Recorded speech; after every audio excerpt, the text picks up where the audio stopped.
Hey guys, I'm Susanne, this is Jeremy, and we just wanted to welcome you to the Imperfect Show.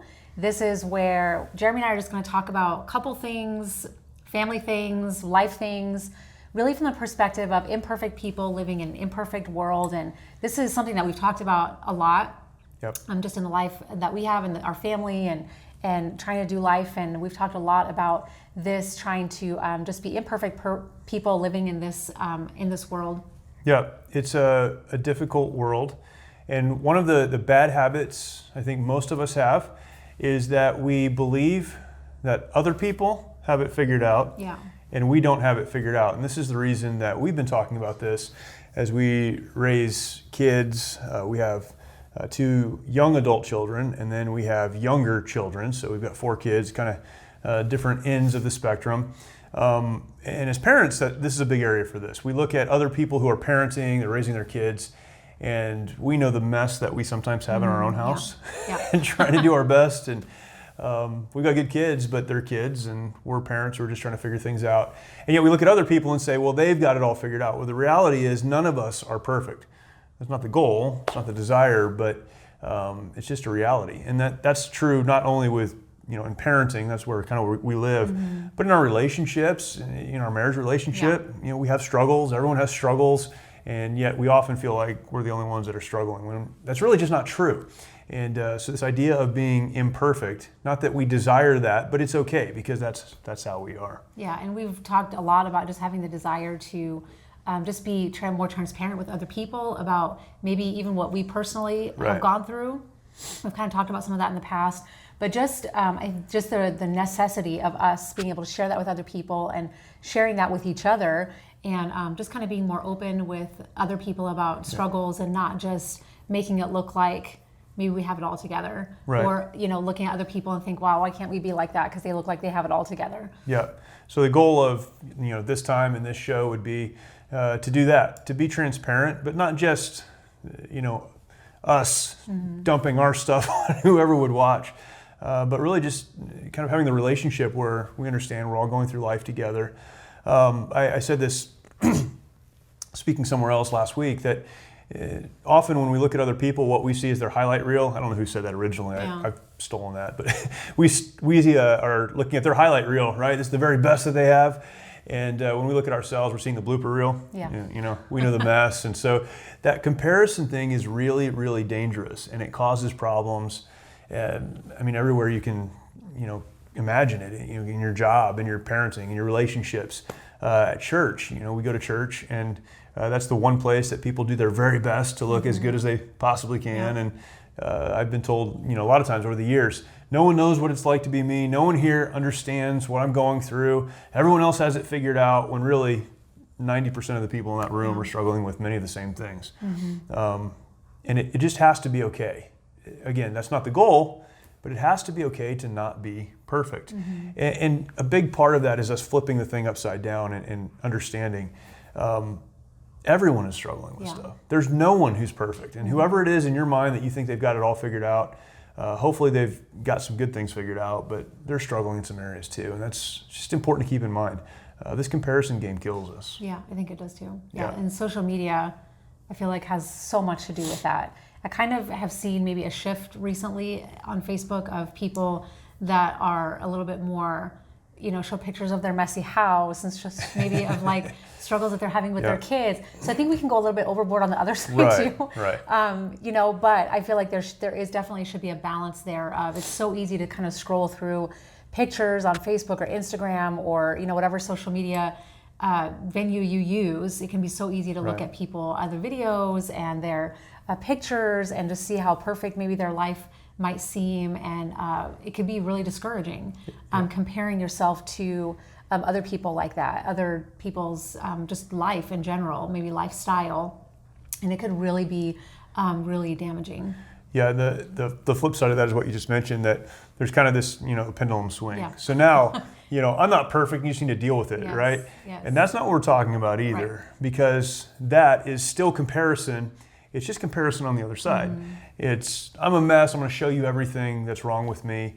Not in an attempt to get better, to fix things, or have better relationships, but just, I've just settled, I'm okay. I'm okay with this. It kind of makes us feel better about ourselves. It makes us feel better about ourselves, okay, well, right? I'm not that messed up. So, Right. so again, comparing ourselves to other people. Yeah, and it's important to understand that the purpose of all of this is A, to acknowledge that we are imperfect, and that's okay, that's how we are. But B, the second part of it is, in our imperfection, we want to grow together and learn together and move forward together, and we have the opportunity to do that. Again, I've been thinking about this a lot, and we've talked about this quite a bit, but even as you look at Scripture, for those that are people who read the Bible and study the Bible, the examples of the heroes in the Bible, just about every one of them is someone who was imperfect, who really struggled, who had a hard time, who made bad decisions, who had their ups and their downs, but in all of it not was okay, but they were able to move forward because they had a purpose and a goal and something out in front of them. So really, really important. And our goal is that this would be a help to people who, like us, don't want to feel bad for not being perfect, but also don't want to stay where they are. Yeah. And that's okay. And as we go through this process of developing this show and getting this out, as you watch this, if you have things you want us to talk about or consider, we'd love to do that. We just want to be a help. We have kind of been operating in this world for a long time. For almost 20 years, we've been in ministry, one kind or another, church ministry and pastoral ministry. Now we work with an organization, for those that don't know us, we work with an organization called the Mighty Oaks Foundation that deals with veterans and active duty service members and first responders, and then their spouses. So that's kind of that family, right? Yeah. And we deal with folks who are dealing with any kind of trauma, any kind of life difficulty you can imagine. That's who we're dealing with and who we're connecting to and who we're relating with. And so often the inability to continue moving forward boils down to, no one else is like me. No one else understands. I'm so broken on the inside that you just couldn't relate to that, and I am so imperfect that nothing good could come from my life. And I think what we've seen again and again and again and again is that people who really do something important with their lives are people who acknowledged that they're imperfect, and kind of embraced that, and then said, "But I'm not going to allow that imperfection to keep us from moving forward." Yeah. And this is something that man or woman, I think, is a consistent struggle. Maybe different for women than men. Yeah, I think probably a little bit different. Yeah, I'm not sure, but we compare differently, but we compare. Yes. Yeah. Yeah, I think it's just a human thing. It's a human thing. It's a human comparison. So hopefully that will be a help to you as we go along, and we would really love to connect with you. So let us know. First topic we want to discuss today. So it's kind of our introduction, so you know what we're about, what we're doing, and we'll talk more about this as we go forward. But along with that, kind of in that vein, is really what we wanted to talk about today, and it's this. Everyone has a story. So we just said everyone is imperfect in their own way, and everybody's trying to deal with things and figure things out. But everyone has a story. Every single person has a story. You may not think your story is as big or as bad or as wonderful or whatever as someone else's, but everyone has a story. And there is tremendous power in your story, and connecting with other people and helping and encouraging other people and growing yourself. You need to not only tell your story, but you need to listen to the stories of others. And man, this is such a powerful tool. Yeah. I think that there's a big kind of, when I think about telling your story and all of that, I think there's a big movement maybe towards that, and people are looking for a platform or maybe kind of like a bigger thing beyond what is kind of more close and personal to them. When I think about kind of telling your story, I really feel like what is missed sometimes now when people are talking about it is kind of in the everyday. So it can be as small of a thing as, even if you have not been given a platform as like a public speaking kind of thing, or maybe a venue in which you can, like in front of a large group of people, share kind of what has happened in your life to bring you where you are today, and kind of all of that. I feel like that sometimes we miss the importance of just sharing that in the kind of day to day. It could be as small as maybe with your talking with your neighbor, or one-on-one with the person at the grocery store, or at church if you're in a small group, or something where you can impact the life of someone else through your life and your story. But it doesn't have to be like a big thing. If you have a big place and a big thing, that's great. Right. But I feel like the goal is to impact other people in kind of small, everyday ways. And I mean, as a parent, we kind of talked about that's kind of a lot of what we deal with now, is even with our kids and just helping them because of maybe something that we've been through, helping them kind of with stuff that they deal with on the everyday. So I feel like that sometimes what's missed is the small kind of everyday ways that we can make a difference with our story. Because a lot of times if somebody hears it from us in a small way, maybe they would be encouraged to then, share with someone else. Right. Yeah, and there are so many examples of this. Again, going back to a scriptural example, one of the great things about the Bible, and you're watching hopefully from a lot of different places. Maybe you don't read the Bible, but you should, because there's some great stories in there and a lot of other good things in there. But one of the great things about the Bible is that it tells stories of people, but it doesn't just talk about the good things, it talks about the bad things as well. And you see fully developed these stories of people who, as I mentioned earlier, they accomplished these great things, but so often they came from a very difficult place. Some of these people are, they're murderers and they're adulterers and they're people who are raised in the wrong home and all of these issues that they bring into life, and then they begin to try to make good decisions and do good things, and sometimes they do and sometimes they don't. We learn these stories, but as we learn the stories, and the reason I believe fully these stories are in the Bible is because it allows us to connect on a personal level. We can see ourselves in those stories. And there's so much power in that. We sometimes think, well, Christians, religious people, they're perfect, or they're this or that, or they think they are. And if they think they are, they're not reading the Bible, because that's not the story of the Bible, right? Yeah. So that's a great example. But in life, we've seen this play out over and over and over again. In the work that we do with veterans and service members and first responders and spouses, probably the key element to really connecting on a personal level quickly is just the power of story. We, again, for those that don't know, our program is a 5-day program. We have a men's program and a women's program, a 5-day program, and folks will come, mostly strangers, to a place they've never been to before. We have facilities across the country, these beautiful ranches, and they come to one of those facilities. They've never been there before. They're now in a room with a bunch of people that they don't know, and we're asking them to deconstruct a lifetime of trauma and brokenness and hurt and difficulty, right?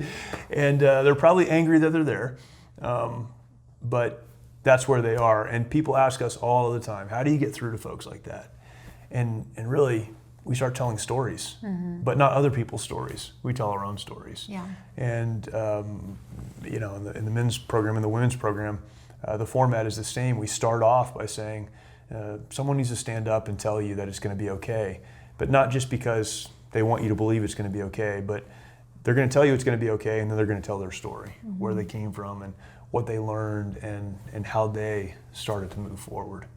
There's so much power in that. We've seen that, certainly in the men's program, and I know that your team and the ladies program has seen the same thing. Yeah. It's really powerful. Just what an encouragement you can be to someone else just by encouraging them just to take the next step, just like you did. And a lot of times, even what we see is you may not necessarily have struggled in the same way as someone else, but just having struggled in general, or maybe having a difficulty in your life that you've had to maybe take steps to overcome, that is huge. And that was sometimes it's a common misconception that you have to, in order to be able to speak to someone or share with someone, you have to have struggled in that same exact way. Right. And that just because you haven't, maybe that means that they won't hear you or that you can't share with them. And I just don't think that's true. I feel like that when someone is just encouraged to know that, okay, well, maybe we don't share the same struggle, but you know what it's like. And it's the same kind of, very similar steps that have to be taken to kind of overcome. And that process looks very similar, no matter how, maybe exactly you have struggled or had a difficult time in Yeah. your life. And so that's been encouraging to me, just to see that it's so powerful just to share in general story of struggle. And that's just been such Yeah. an encouragement to see. Yeah. Yeah, it's really interesting. I'll talk to professional counselors who will say something like this to me. I don't know how to counsel veterans. I don't know how to counsel the families of service members or those in the first responders community. And these are counselors who are, have a lifetime of experience, many years, several decades of experience counseling, and they'll still say, I don't have any idea how to counsel people who have been through. They always say it this way, what you've been through, and I appreciate the sentiment there. But the reality is that's just not true. Trauma is not reserved for those in the military or those in the law enforcement community.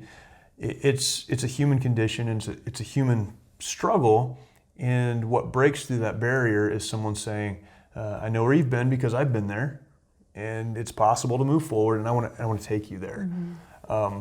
There's a kind of a picture. I don't know if it's a meme, but a picture of a guy sitting in a hole. That's the first picture, and there's a caption there about trauma and difficulty in counsel, and the next picture is of someone who has walked by sitting in the hole with them. And really, in a sense, that's what we're talking about, is real help comes when you get down in the hole with somebody, when you get down there and say, look, I understand your struggle.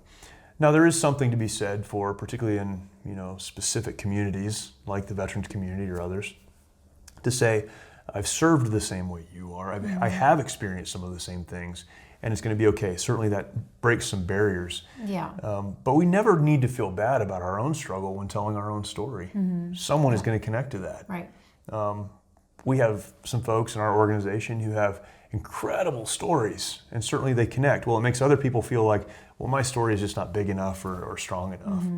But it's not true. Right. Tell your story, and it will be used to encourage or help someone. Yeah, I always like to just tell people, you just never know how God will use something that's been done to your life to impact someone else. Yeah. And you just never know. You never know if even if it's one person in the room or the person that you're talking to. I've had so many conversations with people where, it's just not that. It's not the case where your story is so insignificant that it can't touch someone else. And so it doesn't really matter what that looks like. It's just really important to use what you've been given to impact the lives of other people. That's right. I heard someone one time give a testimony, and testimony, that's a church word for your story. And they were telling their story, and they said, I've got such a boring story. Compared to all the people in here, I've got such a boring story. And I thought, man, for my kids, I want them to have a boring story. Yeah. I don't want them to have the crazy story that they can use to share to help everyone. I want them to have a boring story because personally, that's what I want them to grow into. But whatever their story is, even a boring one can really go a long way to help people. Yeah. And we need to understand that. So with that, and this is where I like to go with these stories, and we're not doing this just so we can say stuff and entertain for 30 minutes. I don't think we're that entertaining, so that's definitely not the goal. You might not. I'm not. You might not be, but I am. Yeah, no. But saying all of that, what's the big takeaway? And I think there are a couple from that. We talked about this a little while ago. Be willing to tell your story. Be willing to tell your story. We're so insecure about our own story, either because it's so bad, no one can connect to it, or it's not bad enough. So it's not going to be meaningful. But be willing to tell your story. Yeah. Just be ready. Because that's what people need. They don't need advice. They need to know, there's someone that gets it. Yeah. We saw this play out recently in a small group that we're a part of. It was a marriage small group. And wonderful people in that group, and thankful for every person there. We started to talk about marriage and different things, and it's not a teaching time as much as it's a discussion time. And we discuss and ask questions and ask people to tell their stories. And just the hope that's renewed and restored when people are willing and ready to tell their story. Yeah.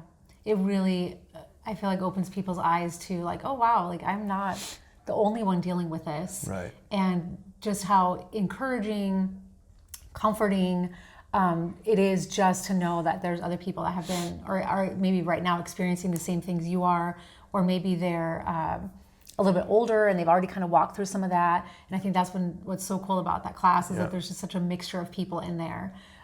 So really just such an encouragement. Yeah. There's another church word. I know a lot of church words because I've been around church a long time. The word is redemption. It's actually found in the Bible. It's not just a church word, but it has, extremely broad meaning.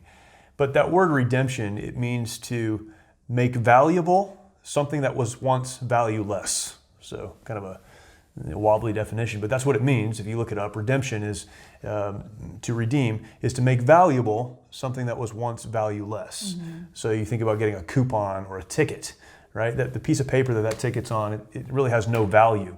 But when you use it for its intended purpose, you hand it to the guy at the, trying to get into the stadium or the movie, or it's a coupon, you hand it to the lady behind the counter and you're checking out.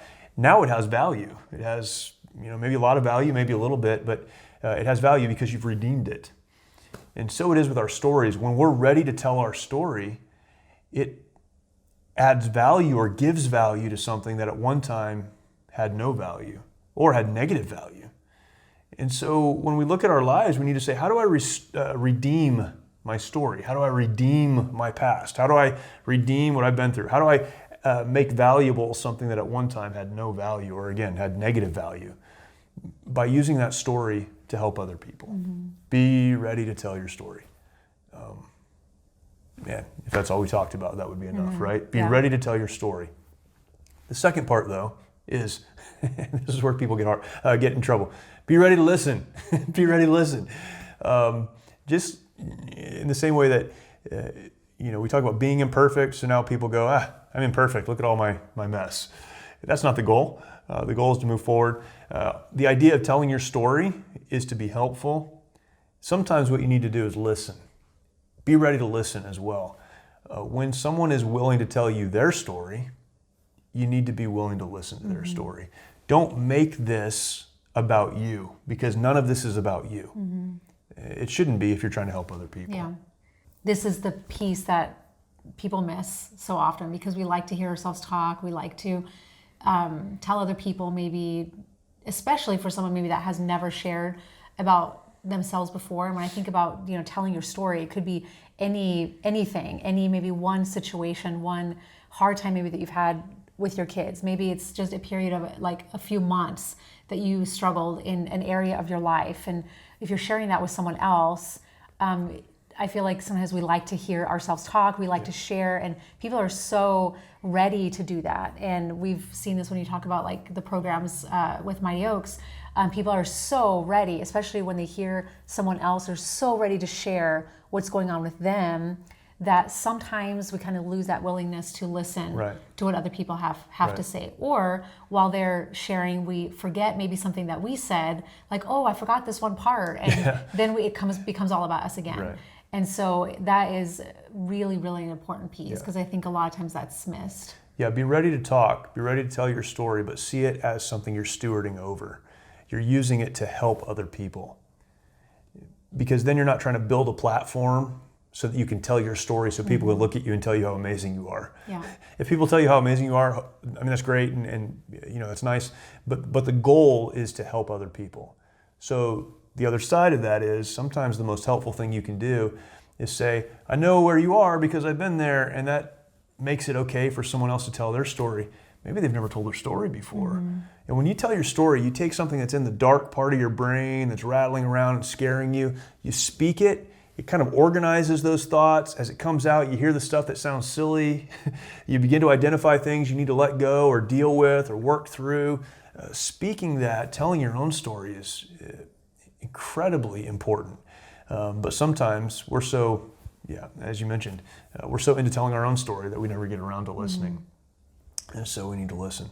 There is tremendous, tremendous power in story, and we need to keep that in mind. I think in all of this, in telling our story and listening to other people share theirs, I feel like that I've had some conversations recently where people are maybe are in the middle of going through something, or they recently have come out of something, and the one thought they have is, I can't wait till I can share with someone else, or I can't wait till something happens where I can share that.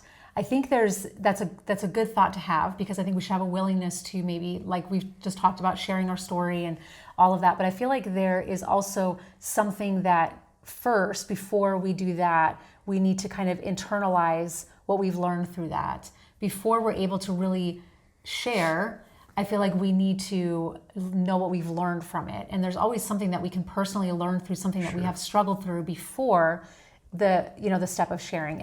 And the only purpose of struggling is not to share. I mean, there's struggles that we have in our life and things that we're going through. So while we're going through something, we should not be having the thought, who can I share this with? Who can I share this with? Unless it's someone that can help you work through it. Yes. The specific person that can help you work through it. I'm saying not broadcasting. I'm saying more like, in the middle of our struggle, we shouldn't be thinking, wow, this must be happening to me so I can use it for something else, which that could be, but that might not ever come for you. That might not ever happen where you will, in a really big way, like I said at the beginning, have a way to share it. It could be something that happens years from now, where then you're able to, something triggers the memory of, oh wow, like I really experienced this situation in my life, and now someone's come into my life that I can share this with, and that maybe it can have an impact in their life. And so I feel like in the middle of struggling, in the middle of maybe a particular thing happening in our life that we're having a difficult time with, we need to keep in mind that maybe someday we'll be able to use that for other people, but maybe it's something that's happening in our lives so that we can learn something about ourselves, or that we can learn something, maybe we need to move in a different way, or learn something to be able to go in this other direction. And so that kind of has been, I don't know if that makes sense at all, but it's kind of been rolling around in my head when I think about like telling our story, because we come in contact with a lot of people who are so eager and so wanting and have been kind of like looking for a moment to share. And sometimes without first having thought about, maybe this is something that I can learn from, or maybe something that I need to kind of move forward in a different way in my life. So there's certainly a moment where you need to deal with whatever the issue is before you broadcast it to other people. And sometimes who you need to share with is a person who can help you work through it before you broadcast it to other people. And then, you have to be appropriate and have the clarity of mind to say, this is not the right time, that might be the right time later, and to do that. So you want to be ready to speak, for sure. Be discerning as to who you speak to, and discerning as to when you then use it in a larger venue or a larger platform. I also liked how you said how sometimes people might feel like their story is very boring. Like maybe they don't really have anything powerful or maybe horrible that's happened in their life or anything like that. And I like how you pointed that out, because when we're talking about being imperfect people living in an imperfect world, like we say, we look at people and sometimes their life looks all put together and they look perfect. But sometimes maybe they do have a lot of their life together because they've put in some hard work to make things that way, and nobody's perfect and nobody has a perfect life and all of that, but some people do have their life very organized, and they have made some choices in their life to put them on this path where they are moving forward in the right way and in the right direction, and there is nothing wrong with that. And I feel like some people feel bad when they have a life maybe that's orderly, or they have made some choices in their life to where they have not fallen horribly. And that's okay, because even in that there's a story to tell. And that's something that I've even encouraged people as well that maybe feel like they have a boring story, is that it's not boring, because there's something to be gained by other people from that too. So I like how you pointed that out, because I say a lot of really smart things. I appreciate you recognizing that. Yes. Yes. We all live in an imperfect world, and we're imperfect people, but we all have a story as well. And that story is something to be stewarded over, to be shared, to be redeemed, with discretion and with wisdom, and maybe with some guidance from the right person to help you along that road. But don't hold it to yourself and hold it in and believe you're the only one. You're not the only one. And someone needs to hear your story, but you also need to hear the stories of others. And as you do that, man, you'll make such an impact with the life that God's given you. That's it for the first show. That's it. That's the first one. All done. All right. Thank you, guys. Yep. Like, subscribe, hit the notification bell. That lets you know when new episodes come online, and we're going to do our best to develop this into something that will be a regular show and regular content. Would love to hear comments really questions, thoughts, ideas, so that we can continue to develop more content that will be helpful to you. Yep. And we'd love to do that. So thank you. Thank you. And we'll see you next time.